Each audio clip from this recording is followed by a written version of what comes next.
The Agenda with Steve Paikin is made possible through generous philanthropic contributions from viewers like you. Thank you for supporting TVO's journalism. Facing racism or homophobia can be devastating, but facing both? Tonight we'll explore the joys and challenges of being Black and queer. Also, does the wellness industry have a racism problem? We'll explore that.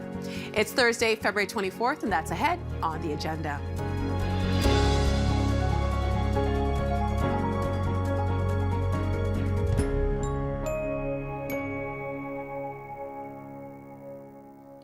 Being part of what's perceived as a minority community is difficult in a variety of ways.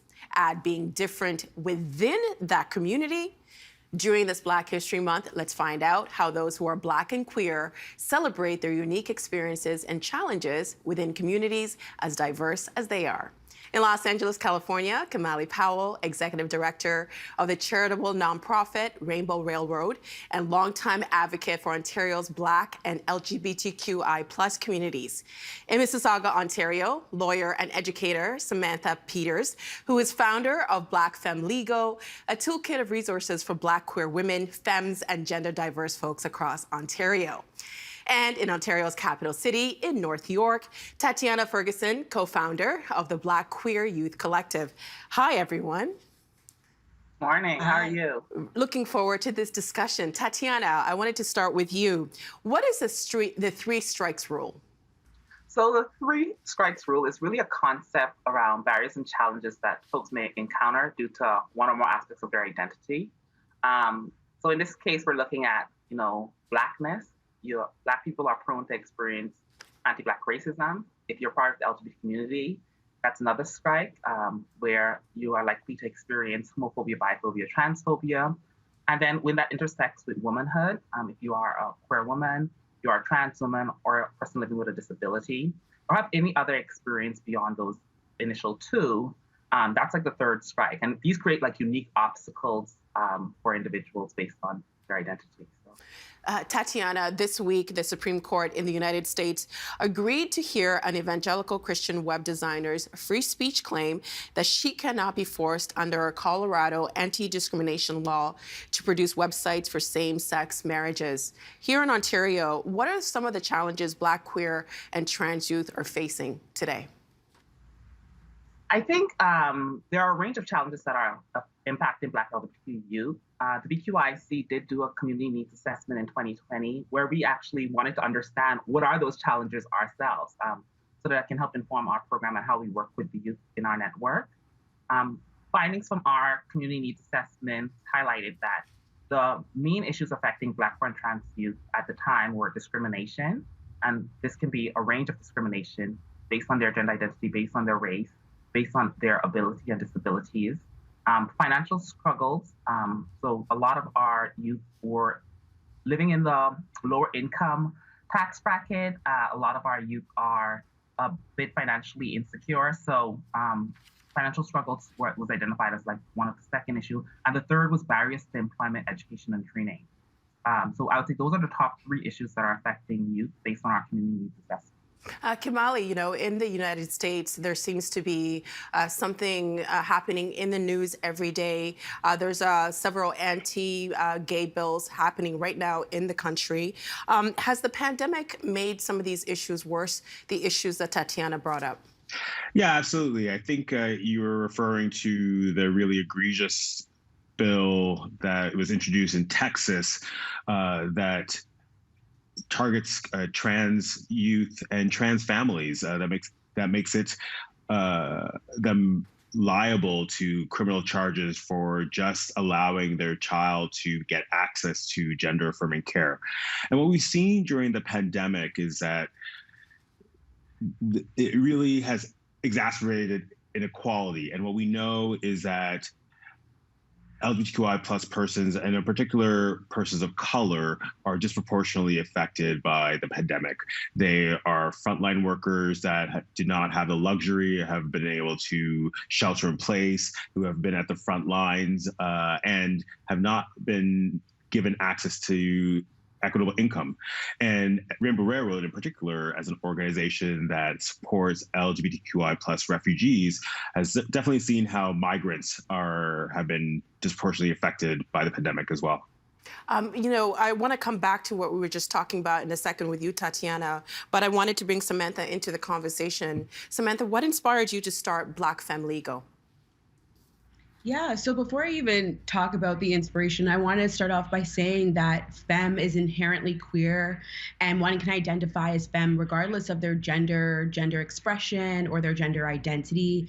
And scholars like Dr. Ashley Hoskin, whose work and research focuses on like critical femininities and femme theory, defines femme as femininity reclaimed by queer folks in a way that refuses to comply with patriarchal feminine norms that exclusively see feminine as being the domain of white and cisgender, heterosexual, able-bodied, and Black femme scholars like Kayla Adia-Story defines the Black femininity identity as an identity that came out of an ancient space of strength and power and divinity, and not an identity that was based upon heteronormative complacency. And so Black Femme Legal was created in response to the unmet needs of this specific population. And so what we are doing is supporting Black queer femmes in particular in the workplace, right? Because Black femmes experience high rates of sexual violence, for instance. And this kind of sexual violence stems from a history of colonialism, in addition to the hypersexuality of our bodies that is not seen as our own, but rather is seen as up for grabs. So people who have reached out to us and the work that we've done thus far are folks that have been doxxed, for instance, which is when their private information is being published. There were threats of their intimate images being shared online. They were being underpaid or surveillanced at work. They wanted to know how to negotiate their pay. So that's what really kind of inspired Black Femme Legal, but it's also inspired by my personal experience that I've had in the workplace in trying to curate a constellation of resources, both legal and non-legal, that can support folks that were navigating similar experiences that I had. You brought up several points that I want to bring up in a little bit, but I just wanted to go back to the very beginning of your response. Why was it important for you to make us understand what that definition is? I think it's really important because there's a lot of femme erasure, despite femmephobia being a real thing. And so for me, it's important to define femme, although there are many definitions of femme, but defining femme, but particularly defining Black femme, because our experiences are more unique than others. And again, our Black femme identities intersect with and interlock with other forms of discrimination and identities of oppression. But it's important to define it, just because femmes are often not given space or are rather erased in queer spaces. Tatiana, I wanted to bring up what Kamali brought up before. One of the bills that is being discussed in the United States, south of the border, we're seeing states like Idaho and Texas introducing legislation that would make it illegal to perform gender confirmation surgery on minors, and labeling these surgeries as abuse, and their parents could also face legal repercussions, and the doctors who are helping them.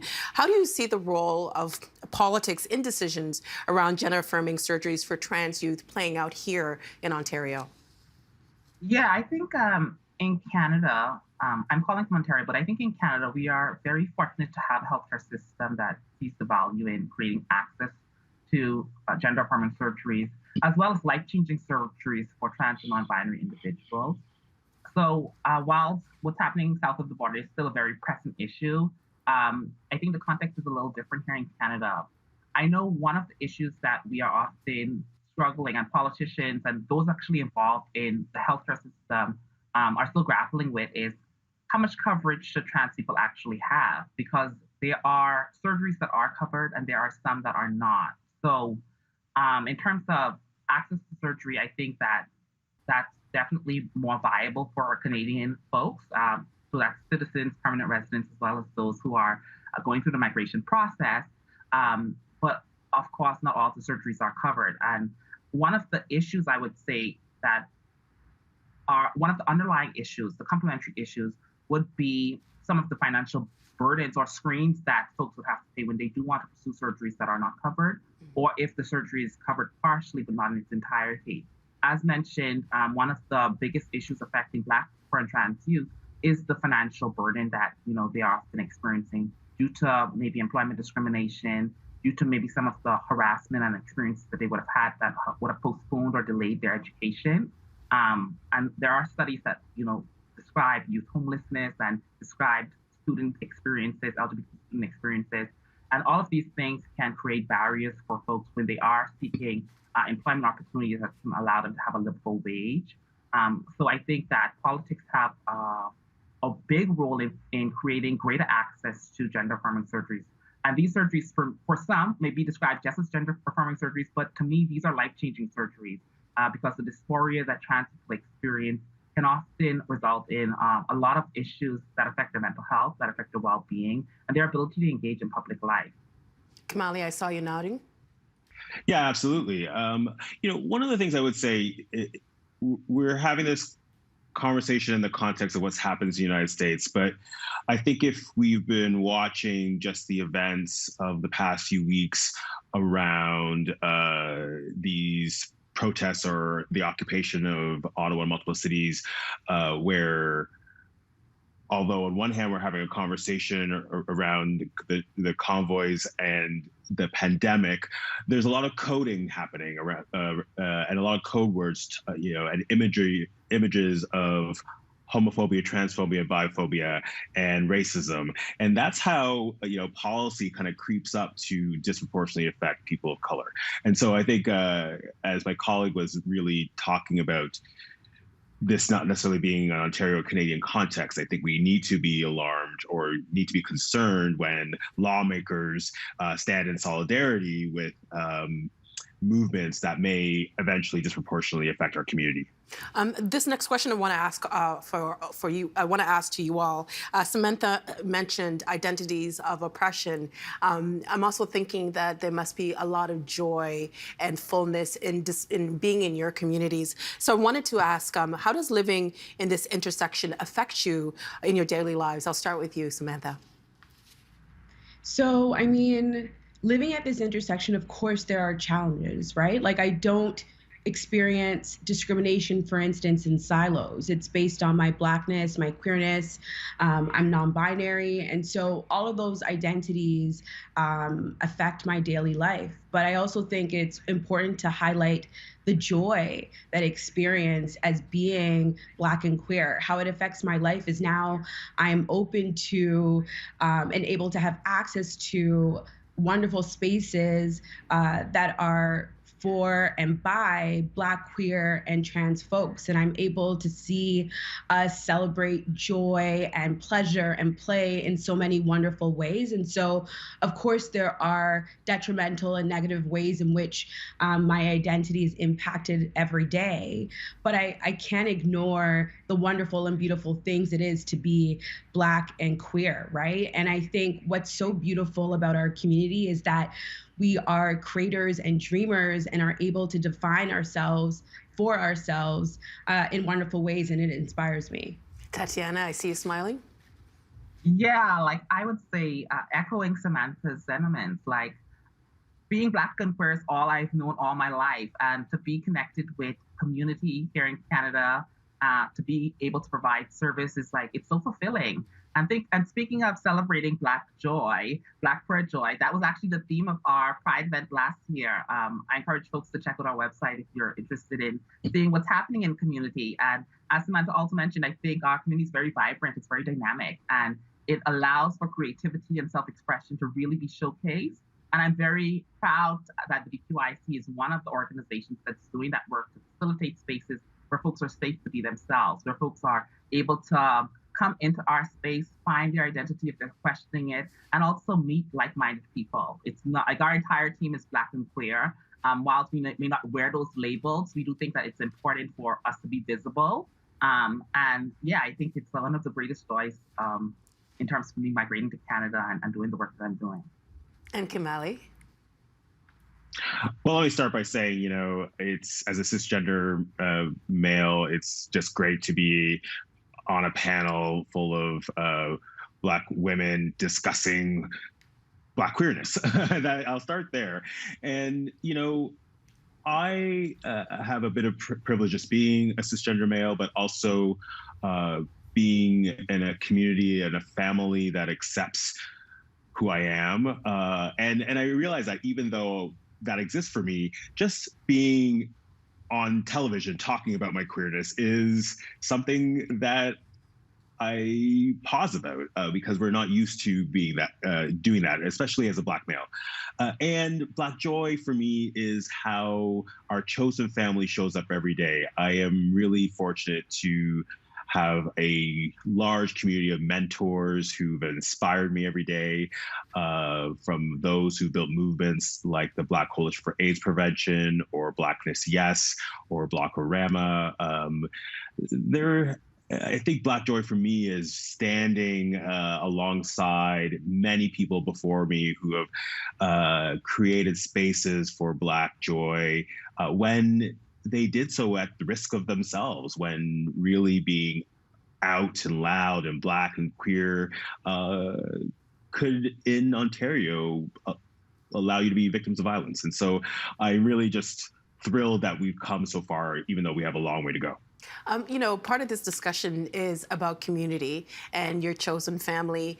But I imagine that if you do live maybe in a smaller town, it might be a different reality. Or maybe if you live in a downtown area where there might not be as many people of color, that it might be a different reality. So, Tatiana, I wanted to ask, how does being Black and queer and living outside of a major city differ from the experiences of those who live in the GTHA, for example? Yeah, referring back to our community needs assessment, we actually sought to understood that very dynamic, like what is the urban or city experience compared to the rural experience or the outer city experience. And we found that there aren't a lot of programs for Black LGBT youth, and maybe those programs that are in their local neighborhoods, they prefer not to access because roughly 50% of the respondents in our community needs assessment shared that they commuted to Toronto for programming, like LGBTQ programming. And I think a lot of that has to do with safety, a lot of that has to do with options, as well as connections, the type of programs that's being run in the city. Unfortunately, most programs are in the downtown core. I don't even live in downtown Toronto, but it's in the downtown core. So for individuals who live outside the city, that does create an additional task, I guess, in terms of having to commute maybe an hour or 2 hours to get to a program. But I think there are service deserts, depending on where you are in the country. And Samantha, I wanted to ask you were talking about the workplace, and I imagine that experiences are very different for different generations. How do the challenges of young Black and queer folks differ from members of the community who might be older? Yeah, so I think the issues for younger Black queer folks that I've encountered thus far are things like doxing. Folks that have access to our services, for instance, work in sex work, right? And so the issues may be different, but I think that they also are similar in the sense that the core issue or the crux of the issue also more often than not has to deal with harassment, discrimination, ableism, transphobia.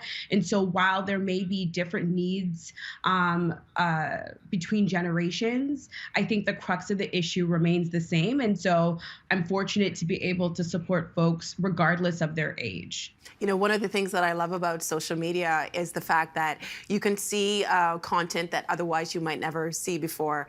Last week, I saw a video of these two older women who were finally getting married, and because they were, for most of their life, their relationship was a secret. Kamali, are there issues older generations face that might be different from those of who are in the younger generation? Absolutely. I think we should be concerned around LGBTQI plus persons of color who are getting older. I came of age a generation after those who were primarily affected by the HIV epidemic, and though that population continues to do so. And we know that LGBTQI plus seniors face issues of isolation, homelessness, and we need to be concerned about ensuring that older LGBTQI plus persons are taken care of as well. And I also just want to go back to a comment you made to my colleague Tatiana around services in the LGBTQI plus community and downtown Toronto. I think we really have to point out, or at least I want to point out, that for many, Church Street is not a safe place for people of color. And it's not just because of services downtown, but it is because around racism that exists within the LGBTQI plus community. And so that needs to be pointed out, and the lack of access to services for people that makes them coming downtown is real. And what that means is, unfortunately, even though it's great to see rainbow flags down in Church Street and the downtown core, what it also means is that people who do not feel safe getting access to services are sometimes living in communities that are not safe for them. And as Rainbow Railroad, as an organization that works with refugees, one of the things that we're really concerned about is newcomers that come to Canada escaping homophobic and transphobic violence, only to be forced in communities where they're surrounded by people of color that are also persecuting them because of their sexual orientation or gender identity. So we have a lot more work to do to make sure that our downtown spaces are safe for our community. Tatiana? Yeah, just to clarify, when I say downtown Toronto, I'm not just talking about Church Street. The BQIC works in partnership with Parkdale Queen West Community Health Center, and that their headquarters or their office site, the building that we usually work out of, is located downtown, the Bathurst and Queen intersection. Also, there are organizations like Black Cap, Access Alliance. Access Alliance, I think, is more East End, but there are organizations that are doing work outside of Church Street, but it's still located downtown. So all of those organizations that are in that neighborhood is what I was framing as the downtown core. I wanted to just kind of follow up with what Kimberly said, because I think there's this perception that if you are part of the rainbow flag, that you have that community. But he brought up something that I would like to do a follow up on, is that just because you are under that flag doesn't mean that racism magically disappears. So Samantha, what is that reality like? Is that something that within the LGBTQI plus community, is that something that needs to be confronted, racism? Absolutely. And so that's part of also why Black Femme Legal exists, right? Because a lot of the folks that come to us for support talk about when they try to access legal service providers or lawyers or just general community services, those folks don't see them as whole. They see them as Black, separate from their queerness, separate from their disability, but it's really important to see them holistically. And there are a lot of organizations that may have that flag in the window or on their website, but when folks try to access their services and talk about issues such as misogynoir and trans misogynoir and things like that, the service providers not only are not competent in those issues, but also don't see those issues as real. And so I think that it's incredibly important to have services that are led by us, for us, that can support us, because what's out there right now is just not cutting it. Tatiana, in Tennessee, teachers have skipped over LGBTQI plus issues in textbooks. Pride posters are repeatedly vandalized at some schools, and parents have demanded the removal of books about sexual orientation and gender identity from elementary curriculums. What can schools in Ontario do better to address the needs of children and teenagers who are Black and queer? Yeah, I think the issue of sex education is a very complex one, in that we are talking sex and sexuality, we're talking gender expression, but at its core, it's more about self-expression, self-determination. And I do think that there's a lot of work needed in the schools to ensure that schools are safe for LGBTQ kids. As mentioned earlier, there are students who are dropping out because of bullying. There are students who are being disenfranchised very young. And I guess to piggyback off of this concept, some of the differences between LGBTQ youth and LGBTQ seniors, youth are experiencing harder hardships now due to the, I guess, the vast visibility as well as their exposure to violence. And this violence is going to look very different compared to seniors. And I think that there's this duty to create spaces where students can come into school and learn, because that's the purpose of the school. That's the purpose of the learning environment. And those environments should also be fostering spaces where students can be free to express themselves in ways that's true to them. As a trans person and working with Black, trans, non-binary individuals, one of the big issues in our community also is the fact that folks are finding ways to identify, and it seems like the curriculums and the systems and the ways that we're offering services are not keeping up. So I think as service providers, we have a duty to be accommodating to this vast diversity of gender identity and expression. Kamali, I wanted to go back to something that you said earlier, and I'm really glad that you brought up that point, because I think there is an assumption that if you go down to Church Street in Toronto, which is called the Gay Village, is that it is a safe space for everybody. When we talk about that, that space might not be safe for everybody under the flag. What can governments and other institutions do to support newcomers who are Black and queer? Yeah, let me start by also saying I completely agree with my colleagues' comments around not just focusing on Church Street, but the downtown core. But we're talking about the same thing here. And to answer specifically your question around newcomers, one of the things that governments need to do, and I think Samantha touched on it, is that you need to fund Black queer organizations doing this work and provide equitable access to funding for communities who are providing services for people of color and queer people of color. In particularly concerning newcomers, that also means standing by promises to protect LGBTQI plus persons at risk globally.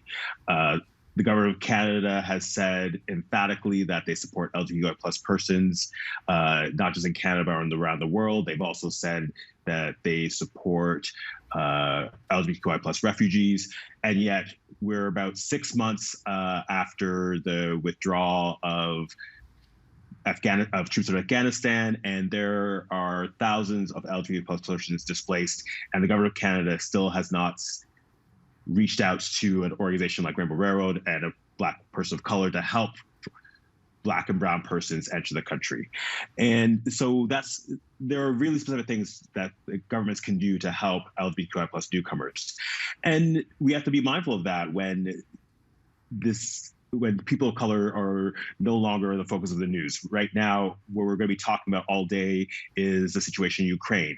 And we're going to be talking about how people who are not necessarily Black and brown have access to potentially entering the country. And so there's a lot that government can do to make sure that LGBTQI plus newcomers, and particularly those who are Black and brown, who have access to not just entering the country, but equitable services once they arrive here.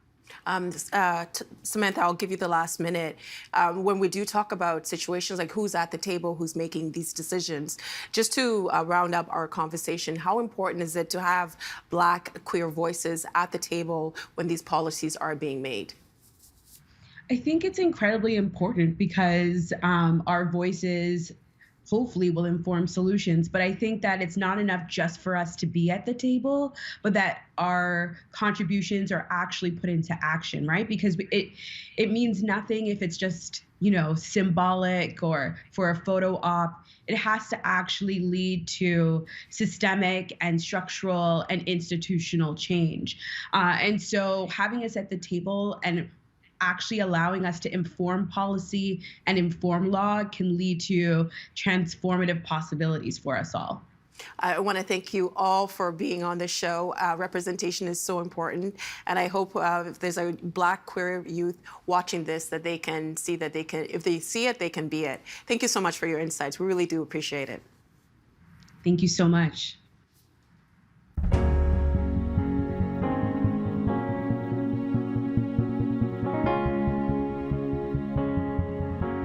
The wellness industry draws on cultures and practices from around the world. Does it do a good enough job of acknowledging those origins? Or does it have what's sometimes called a whitewashing problem? With us to consider that, in Cambridge, Ontario, wellness marketing consultant Katie Costa. In Hamilton, Ontario, Robin LaCambra, founder and owner of Good Body Feel, a studio that offers yoga, Pilates, and cardio classes. And in Scarborough, my hometown, in the provincial capital, Rebecca Price, co-founder of the Well Collective, a community dedicated to decolonizing wellness, and a Nike global trainer. Hi to you all.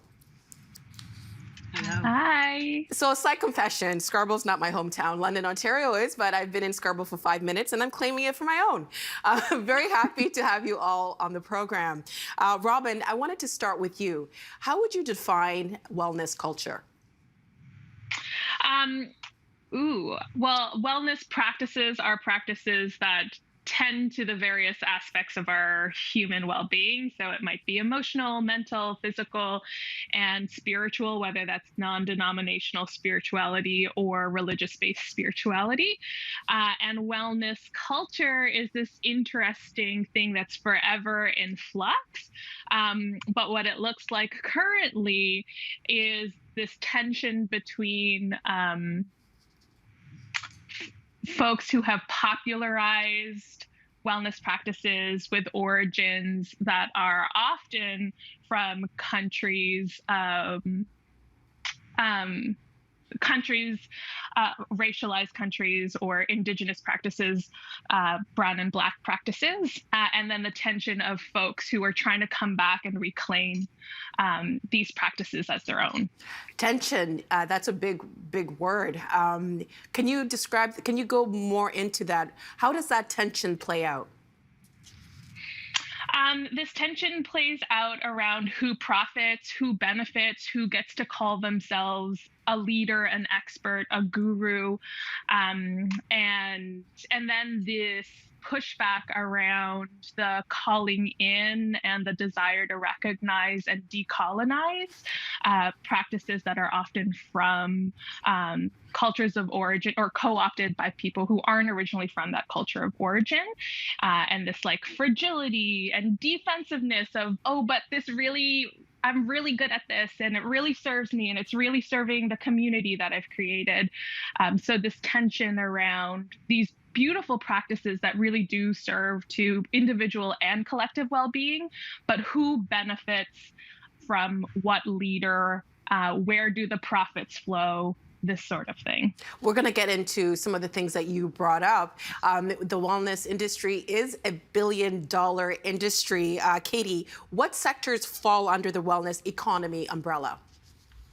Yeah, well, I really believe in the 7 prongs of wellness. And so spiritual, physical, mental, intellectual, all of these sectors fall under that economy, including, I think I mentioned social and occupational. So anything that involves someone's well-being, their job, their livelihood, their health and wellness, that falls under the wellness economy. And do we know how much that economy is worth? There's lots of projections and it changes every single day. But as per Forbes in 2019, they did project that by the end of 2022, it would be worth more than $77 billion. That's a lot of money. Rebecca, who does this leave behind? Going back to what Robin had touched on earlier, and that whole entire piece around reclaiming practices that are indigenous or practices that come and stem from racialized communities. For the most part, when we think about wellness, I don't know about you, Nam, but for a very long time, I was the only person of color, the only Black woman in my yoga practices and in yoga studios and spaces and a lot of wellness spaces beyond just yoga. And so for me, when I look at it, it's typically and historically racialized people and other people who occupy spaces of marginality that are excluded from wellness spaces as well as wellness practices. So it's not just the actual space, but then the idea of being able to see themselves reflected back in practice too as well, which doesn't necessarily mean you have to be in a physical space to be able to embody that. But what ends up happening is that people also then are just excluded from all practices and all facets of what that wellness all facets of what wellness looks like and can be, or how it's processed at an individual and a collective community level too as well. Rebecca, you mentioned that you would be taking yoga classes and you were the only person that looked like you. Did you feel like you didn't belong, or did you feel, were you not welcomed by the people in that space? For a very long time, I was the only woman of color, the only Black person. I've been practicing yoga for 20 years. Over 20 years. And for a large part of that time, that's just how I was felt. I was felt like I wasn't welcomed. I've, been in spaces where people have, like, I've come into the space and people have moved their mats. I have been, like one time I went to meet a friend who was white at a yoga space. And we were actually having a meeting because I'm a part of their advisory committee for this yoga program that they run. And like this whole entire idea of me like stealing a mat, like I brought my own mat, but then there was this whole entire conversation around that. And then like, when I founded like I Rise Yoga and Wellness, like I had reached out to a bunch of yoga studios and wellness spaces in the city. And none of them got back to me except for one. And I was just like, hey, I have like 20 women of color. We want to practice yoga and I just need a space to rent. Like, can I rent your space? And nobody got back to me. One person did, and they just me like, how did you get 20 women of color to want to join you in practice? So it wasn't even about like, hey, here, congratulations. This is really cool. I want to be a part of this. Like, these are our hourly rental rates. It was like, why and how, right? And then I'm like, don't ask me why or how.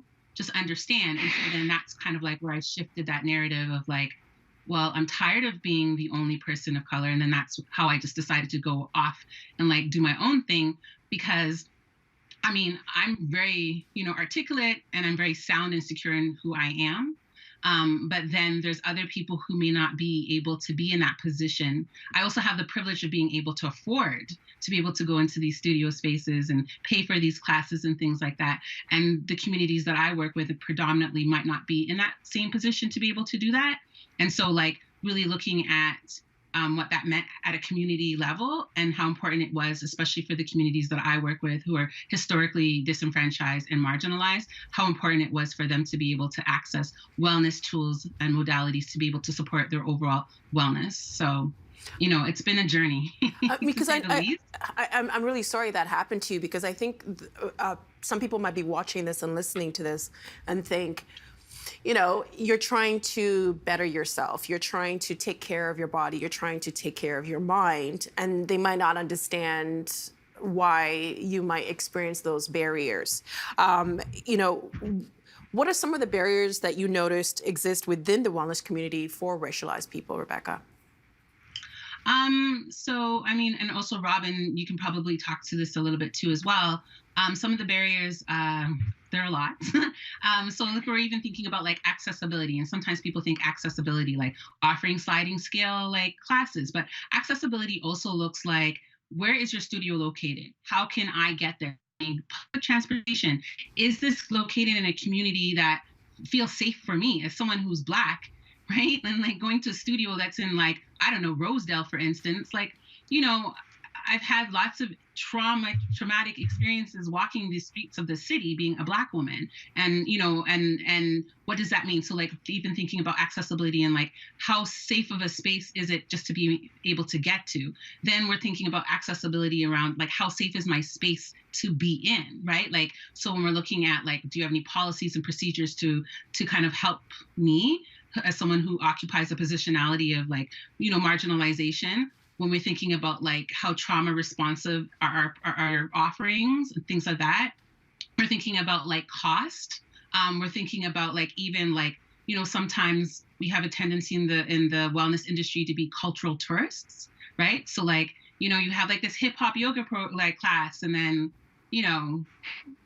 I'm the only person of color there, and you're listening to like Jay-Z and Drake and all this kind of stuff, and you're like, yeah. But then at the same time, you're not really thinking about the context and the cultural implications, because it's really nice to navigate through my community without even honoring and acknowledging the fact that like you're, being a tourist, right? I just wanted to bring in Robin on that. When you do talk about the barriers that do exist within the wellness community for racialized people, Robin, what do you see? Everything that Rebecca said, and representation is one too. Like I'm originally from Toronto and I moved to Hamilton in 2016. And when I first landed here, I was looking up studio spaces and communities that I could potentially join. And when I looked at all of the Instagrams, no one looked like me on their feeds. Everyone was thin and white. And so immediately I felt like, okay, I have to have this armor on because I don't know how I'll be received in this space. I don't know what ignorance that will potentially trigger me and then take me out of my body, which is the reason why I would want to be coming to that space anyways, to be embodied and to be mindful. But to enter these spaces really wound up in this protection mode for fear of being triggered in these predominantly white spaces is a barrier. So representation is one, and that also shows that there is an appreciation and a respect for the leadership and the talent and the capabilities of folks who are made to be racialized and made to be marginalized. So if everyone on the teaching staff looks like a certain way, that already implies that there's this clique culture at play, and clique culture is a barrier to feeling like you belong. And if you don't feel like you belong, how are you supposed to feel well in that space? Katie, Robin brought up, sorry, go ahead, Robin. Yep. Oh, and I was going to say, there have been, when Rebecca was talking to, is the space safe to be in? It made me think of an instance where I brought up that I felt like I was experiencing racism in a space, in a yoga space. And the response was, how do you know it was about race? And that question always gets me, because in a racialized body, it is always about race. In a culture where racism has been constructed, fortified, and upheld, it is always about race. So that kind of ignorance and lack of awareness around cultural sensitivity and how to hold space for racial trauma or trauma around any sort of marginalization, that needs to be at the center of these wellness spaces for them to be truly safer, braver spaces where people feel like they can come in and belong. And it's that feeling of belonging that creates greater access. And Katie, I wanted to just build on what Robin was saying. She mentioned Instagram. When you do go to a yoga space or Pilates space, in person, you're around other people. But social media is a place that a lot of people have relied on for the past 2 years just to get us out of this funk, just to help us get through the pandemic. Do social algorithms favor white wellness creators?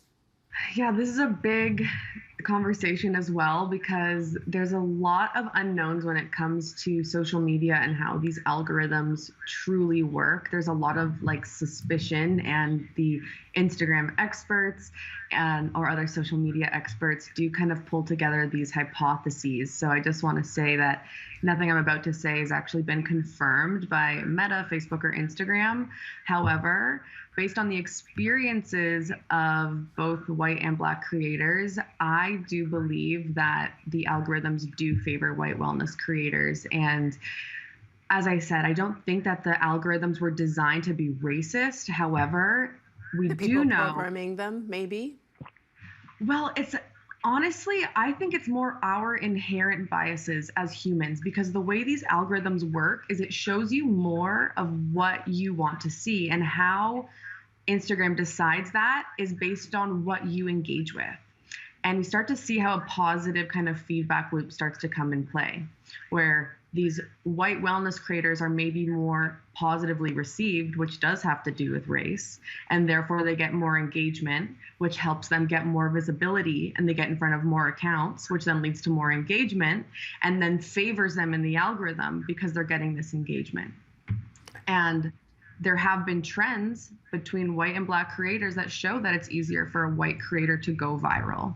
And more virality, again, leads to more views, which leads to more followers and ultimately more opportunity, not only for business owners, but influencers or just anyone posting on social media, any white wellness creators, right? They can get paid from brands or access, right? Access to these programs and services that they could otherwise pay for. They could still pay for, but they're then getting gifted or paid to do these things and participate. So yeah, I'm kind of going off of the original question here, but long story short. Well, I know for social media on Instagram, there's been conversations around shadow banning and around certain influencers getting paid more. And there's been data that shows that white creators get paid more than BIPOC creators. Beyond social media, Rebecca was mentioning when she did try to organize something and the resistance and the microaggressions that she experienced. Katie, beyond social media, why is it harder for BIPOC people to start and build wellness-related businesses? Another multifaceted question. I think Rebecca said it well, that it's always about race. I think there's so much subconscious bias that white people have, that a lot of people just aren't ready to look at or even acknowledge. And I know I'm not going to get everything in this conversation perfect, but I'm here anyways because I think it's important to start these conversations and not be afraid to look at your own biases and acknowledge them, like we all have them. And because of that, the businesses that you choose to support, race does come into that if you are not acknowledging and unpacking your own internal biases. That's number one. Number two, there is huge pay gaps. Like, we are familiar with the pay gap between men and women. There's a huge pay gap between Black women and white women. Actually, on average, according to Forbes as well, Black women are paid 21% less than white women to do the same work with the same credentials. And so, like someone like myself, where I was blessed to start my business while at a full-time job, and I had that income coming in, that helped me start and grow my business. If Black women specifically, are getting paid so much less, there's that much less disposable income that can be put into growing their businesses. So access to resources before even loans come into play, because we know that it's easier for white people to qualify for loans and business loans, mortgages, than Black folks, especially if they have ethnic names, any BIPOC individual, I want to say. So there's definitely multiple things at play beyond social media, but the racism at play in the social media algorithms also makes it harder for people to gain virality, gain reach, which leads to more sales, and like I said, more social power, which leads to economic power because of the day and age that we're in. Like, social media is so prominent. So yeah, if Rebecca, but I also think that, just to add on here, I mean, it's also like, you can check your biases by simply doing an audit of who you follow, right? So like, a simple thing is that, like, again, going back to what Robin had said before and what I had acknowledged before too as well, is like, who are you positioning as the experts, right? And so then if you're constantly only following a certain aesthetic or a certain person that looks like you're not really inherently challenging your biases, right? And what does that look like, right? And so I've had yoga studios that have called me, and they've been, all of a sudden they had this big epiphany, especially after like the whole summer of George Floyd, like, oh my God, like, I never noticed that all my staff are white. Like, how could you not notice? You live in the city of Toronto, which is 53% diverse. Like, come on, like, you know what I mean? But again, going back to Katie's point, if you're inherently biased and leaning towards a certain kind of look, a certain kind of feel, it's easy to gaslight your way through like not wanting to hold space for acknowledging the fact that I have a tendency to lean into this direction because maybe I'm concerned about my safety. Maybe I'm concerned. Maybe I just don't feel like these people belong. Like, I'm not even like honing into the fact, like, where do these cultural practices and spiritual practices or wellness practices that I'm implementing and offering and making people pay for, where are they coming from? And so why don't the people who are offering it look like the people who invented it, right? Like, it's a simple kind of like 1 + 1 = 2. Right. Why is no one like that even in that space? Sorry to cut you off. Yeah. But like, that's a good test of like, look around you, outside the people who work for you, to the people who even come into your business. Do you have anyone who doesn't look like you even interacting with your business online or in real life? And there's also the question of, I know we've been having this conversation for the past few years over appropriation versus appreciation.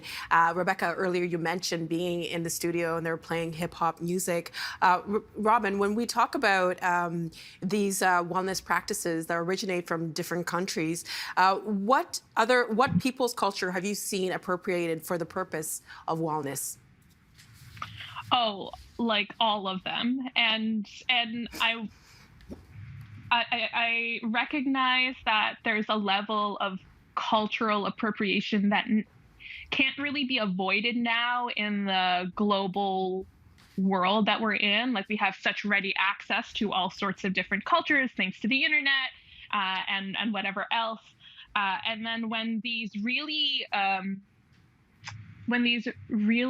life-changing practices somehow make their way into one sphere, there's this like real yearning to be part of it and to share it because it changed your life and you want to help change other people's lives. Or, like eating a life-changing taco, so now you want to make your own chorizo taco in Southern Ontario or whatever. And there is a beauty in that. Like, oh wow, I discovered something so beautiful, and I want to share this beautiful thing with other people. And so there's a level of that one, I get, and two, can't be avoided. So then the question becomes, who benefits from me sharing this and who loses out? And how can I close the gap so that the culture of origin is recognized as the source and somehow benefits, whether it's benefits from awareness, from my advocacy, or from profit sharing. Like if I own a yoga studio and I have the ability to share X% of my profits to X cultural center. So finding those ways of closing the loop or creating these bridges of reciprocity, that this culture that's giving me something so beautiful, how can I help spread it in a way that's rooted in integrity?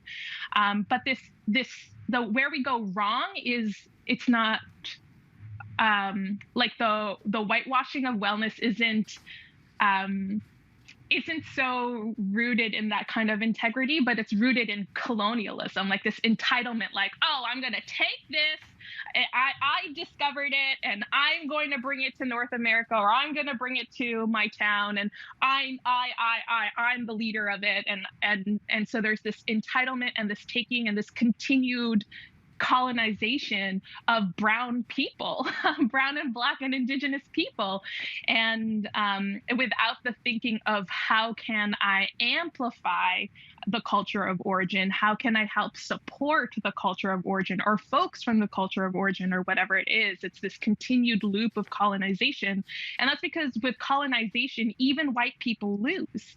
That's the sad thing. Like, with colonization and the creation of race, pre-colonization, all countries, all cultures had rich practices that were spiritual and ritualistic and what have you, and they were full of holistic wellness. But because of colonization and because of the colonial types of education that erase culture, it makes, I will be blunt, it makes white people hungry for something more than their whiteness. And then folks that aren't white, our cultures are the ones that end up being extorted and exploited. I also think that the fact that all these different practices are practiced by so many different people now, because again, at the beginning of the conversation, we were talking about the wellness industry. It's about taking care of your mind and your body. But we're at the point where we're having a debate over appropriation and appreciation. Rebecca, how can we appreciate other people's culture through wellness without participating in appropriation? And I just want to hold space for an understanding that when we're thinking about the appreciation part, we also need to hold space for the historical legacy and significance of what some of these practices have been for the original cultures and peoples that created them. So when we're thinking about like we're saging, when we're thinking about hoodoo and people not all of a sudden it's fun to practice juju and all that kind of stuff, like people were killed for that. People were enslaved for that. People were put in residential schools. Like, so the same practices that we are taking and putting in these wellness spaces, like ancestors died practicing these practices. Like colonialism rewrote history in a way that made you feel bad for your very own existence and for the very culture of which you belong. So like, I really also think that when we're thinking about like appreciation and appropriation, like we also have to hold space for that understanding of the significance of the cultural and historical legacies and implications of what that has meant for peoples, right? And so when we're thinking about like appropriation and appreciation, it's one thing to like, you know, say like I respect and hold space and share space, and you can think of different ways that you can be able to honor that and acknowledge the historical context and legacy of it. And then also, you know, just acknowledge by appreciation, saying this is something that I feel like has benefited me. And like, then look at the ways in which you can kind of like decolonize your practice so that it's more authentic to who you are, speaks more authentic to who you are as a person, and your culture, and then kind of like meld and put that all together. And I think that, you know, globalization is a thing, it's real, like it is what it is, right? But at the same time, like, you know, you can do things in a way that's respectful, right? In a way that really garners and holds space and acknowledges. I think what people tend to do and what makes appropriation so easy is because it abdicates people of any responsibility of acknowledging the harm that they've caused, right? Unfortunately, we've run out of time. And I think, unfortunately, we've run out of time. And we've just barely scratched the top of this discussion. We really do hope that maybe we can pick it up at a different time. We do thank you all for your insights. Thank you so much. Thank you so much.